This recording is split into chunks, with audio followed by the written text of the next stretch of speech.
En el corazón del desierto de Sonora, donde el sol no es un amigo sino un martillo incandescente que golpea la tierra, docenas de coches se alineaban en el acotamiento de la carretera. No era un accidente. No era el tráfico habitual de un puente vacacional. Era una procesión fúnebre de tecnología moderna, una larga y silenciosa fila de vehículos eléctricos que habían sucumbido al calor brutal. Dentro de cada ataúd de metal y plástico, familias enteras esperaban, no una grúa, sino un turno para conectarse a un cargador que funcionaba a duras penas.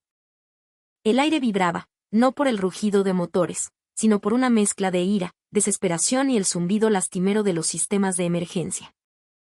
No puede ser. Esto es una maldita estafa. La voz de Carlos, un padre de familia de Hermosillo, temblaba mientras grababa con su celular. Sostenía el volante con manos sudorosas, la frustración grabada en cada línea de su rostro. En el asiento trasero, su hijo pequeño, de apenas 5 años, lloraba desconsoladamente, su carita roja no solo por el llanto, sino por el calor asfixiante que se había apoderado del habitáculo. La batería de su flamante SUV eléctrico, un modelo chino que le prometió 600 kilómetros de autonomía, se había declarado muerta hacía más de una hora. Sin batería, no había aire acondicionado. La temperatura dentro del coche era un espejo del infierno exterior, superando los 50 grados Celsius. Su esposa intentaba abanicar al niño con un mapa de carreteras, un gesto inútil contra un enemigo invisible y todopoderoso. El gobierno nos dijo que este era el futuro. Nos llenaron la cabeza con ideas de un México verde, moderno, sin contaminación, continuaba Carlos, su voz quebrándose en la grabación que subiría a Facebook. Nos dieron subsidios, nos sedujeron con la idea de no volver a pagar gasolina. ¿Y para qué? ¿Para quedar varados en medio de la nada, viendo a mi familia sufrir? Esto no es el futuro, es una trampa mortal. Esta escena, repetida a lo largo de las carreteras del norte de México, era el crudo despertar de un sueño vendido con fanfarrias por el gobierno y los medios de comunicación. Durante años, la propaganda fue incesante, martillando el mismo mensaje en la conciencia nacional: los autos eléctricos eran la salvación. Eran más baratos de mantener, más limpios, el símbolo de un país que avanzaba hacia el primer mundo. Con subsidios que podían alcanzar hasta los 100,000 pesos y exenciones de impuestos, la oferta era casi irresistible. Miles de mexicanos, gente como Carlos, creyeron en la promesa. Vieron los comerciales con familias sonrientes conduciendo en silencio por un paseo de la Reforma impecable, sin una nube de smog a la vista. Se endeudaron, invirtieron los ahorros de su vida en un pedazo de ese futuro brillante. Pero la realidad, lejos de los foros climatizados de la Ciudad de México, era muy diferente. La autonomía de 600 kilómetros, esa cifra mágica impresa en los folletos, resultaba ser una fantasía cruel bajo el sol abrasador del norte. En el momento en que el aire acondicionado se encendía al máximo, una necesidad absoluta para sobrevivir, la batería se desangraba a un ritmo alarmante. Esos 600 kilómetros teóricos se convertían, en el mejor de los casos, en 150 kilómetros reales. En el peor, como le ocurrió a la familia de Carlos en el tramo entre Santa Ana y Caborca, apenas superaban los 120. Un desplome del 80% de su capacidad. La carga, que prometía ser rápida en 30 minutos, se convertía en una odisea de horas bajo el calor implacable. Las baterías, sobrecalentadas, se negaban a aceptar la energía a la velocidad prometida. Una carga completa en una estación de la CFE, si tenías la suerte de encontrar una que funcionara y no tuviera una fila de 10 coches, podía tardar de 4 a 5 horas. ¿Entrar a una de esas estaciones? Una pesadilla de tráfico y desesperación, con esperas que podían superar las 10 horas. ¿Dónde está el futuro que nos prometieron? Mi subsidio se convirtió en el pago inicial de una deuda inútil, gritaba un comentario en un video viral de TikTok que mostraba una fila interminable de autos eléctricos esperando en una gasolinera de Mexicali, no por combustible, sino por un único cargador funcional. La ira colectiva estallaba en las redes sociales. Grupos de Facebook como afectados por vehículos eléctricos en México se llenaban de historias de terror. Fotos de tableros con la batería en cero, familias al borde de la carretera esperando a la Guardia Nacional, facturas de grúas que costaban más que un mes de gasolina. La tragedia de las familias varadas en el desierto era solo la punta del iceberg. Para los taxistas y conductores de Didi en ciudades como Monterrey o la Ciudad de México, la transición al coche eléctrico se había convertido en una ruina económica. Javier, un taxista regiomontano, había sido uno de los primeros en adoptar la tecnología. Con un préstamo bancario, cambió su fiel Tsuru por un elegante sedán eléctrico, seducido por la promesa de cero gastos en gasolina y mantenimiento mínimo. Durante los primeros meses, en el clima más templado del invierno, todo parecía funcionar. Pero en cuanto llegó la canícula, su sueño se transformó en una pesadilla. Mi jornada de trabajo se ha reducido a la mitad, si bien me va, confesaba Javier con amargura, mientras esperaba su turno en una estación de carga en San Nicolás de los Garza. Llevaba ya 3 horas en la fila. Antes, con el Tsuru, llenaba el tanque en 5 minutos y trabajaba 10, 12 horas seguidas. Ahora, la mitad del día se me va esperando a que esta cosa se cargue. Mis ingresos se han desplomado, pero la letra del coche, esa sí llega puntual cada mes. Confié en la palabra del gobierno, creí que estaba invirtiendo en mi futuro y el de mi familia. Y lo único que hice fue meterme en una jaula de deudas. Sus palabras eran el eco de miles de trabajadores del volante que se sentían traicionados. Su herramienta de trabajo se había convertido en su ancla. La falta de infraestructura energética, un problema endémico en México, quedaba brutalmente expuesta. Los apagones de la CFE, cada vez más frecuentes durante las olas de calor por la sobrecarga de la red, dejaban las estaciones de carga inoperativas durante horas, a veces días, sumiendo a los conductores en una desesperación aún mayor. El gobierno había impulsado la venta de millones de autos sin antes construir los cimientos para sostenerlos. Era como vender barcos en un desierto. El desastre no era una coincidencia, sino el resultado predecible de una tecnología fundamentalmente inadecuada para las realidades geográficas y climáticas de gran parte de México. El corazón de cada vehículo eléctrico, la batería de iones de litio, es una pieza de ingeniería delicada y temperamental. Su rango de operación óptimo se encuentra entre los 20 y 30 grados Celsius.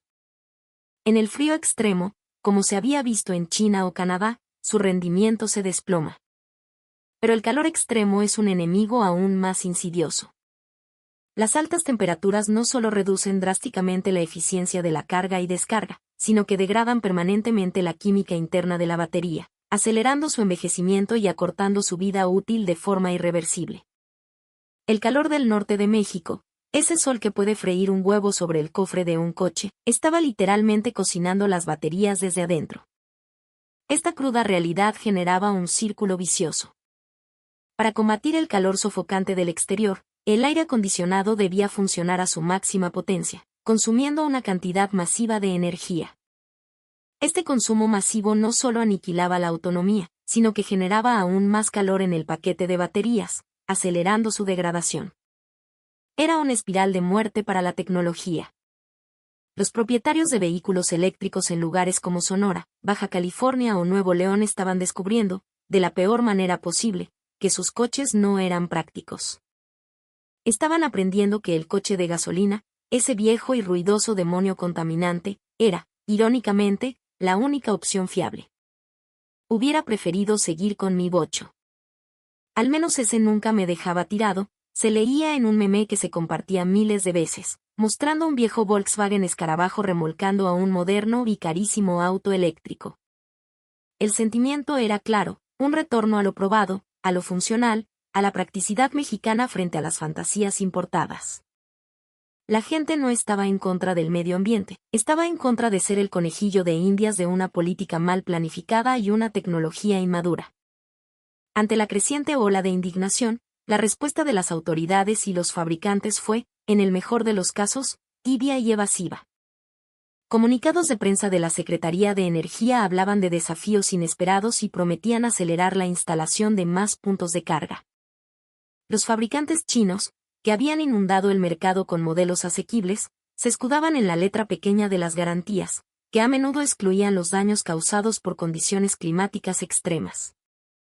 En la práctica, dejaban a sus clientes a la deriva.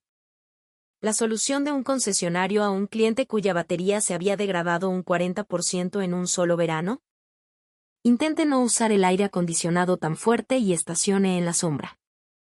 Un consejo inútil y ofensivo en una ciudad donde la sombra es un lujo y no usar el aire acondicionado es un riesgo para la salud. Mientras tanto, en el extranjero, la crisis mexicana era observada con una mezcla de interés y condescendencia. En foros automotrices de Europa y Estados Unidos, los expertos analizaban el caso como una lección de lo que no se debe hacer.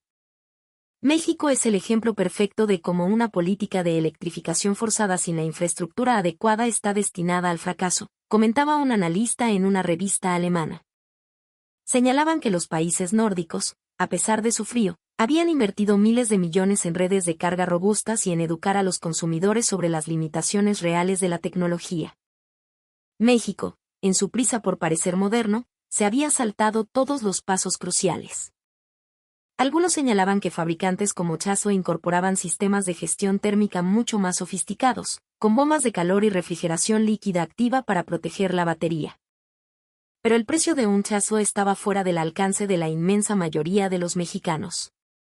La promesa del gobierno había sido un auto eléctrico para el pueblo, no un juguete de lujo para una élite. Y los coches que estaban al alcance del pueblo eran precisamente los que no estaban preparados para la realidad del país. En medio del caos, una voz de sensatez comenzó a resurgir, proveniente de una fuente inesperada para los promotores de la electrificación total, los fabricantes japoneses. Toyota, en particular, llevaba años defendiendo una estrategia diferente. Su argumento era que la transición no debía ser un salto abrupto al vacío, sino un puente gradual. Los vehículos híbridos, que combinan un motor de gasolina con uno eléctrico, ofrecían una solución mucho más pragmática y realista para un país como México. No dependían de una red de carga inexistente, ofrecían una eficiencia de combustible muy superior a la de un coche convencional y su tecnología estaba más que probada para soportar climas extremos. Nos dijeron que los híbridos eran una tecnología de transición, un paso intermedio. Bendito paso intermedio. Mi Prius jamás me ha dejado tirado en el desierto, escribía un usuario en respuesta a un video de un conductor de EV desesperado. De repente, ser dueño de un híbrido se convirtió en un símbolo de inteligencia y sentido común. Era la elección del mexicano práctico que entendía su entorno y no se dejaba llevar por promesas vacías. La industria automotriz mundial, mientras tanto, ya vislumbraba el siguiente horizonte tecnológico, uno que podría, eventualmente, resolver estos problemas. Las baterías de estado sólido, una tecnología en la que Toyota también era pionera, prometían ser mucho más resistentes a las variaciones de temperatura, ofrecer mayor densidad energética y tiempos de carga radicalmente más cortos. El propio gobierno chino, tras el desastre invernal en su región noreste y observando la crisis de calor en mercados como el mexicano, estaba invirtiendo miles de millones en la investigación de estas nuevas baterías.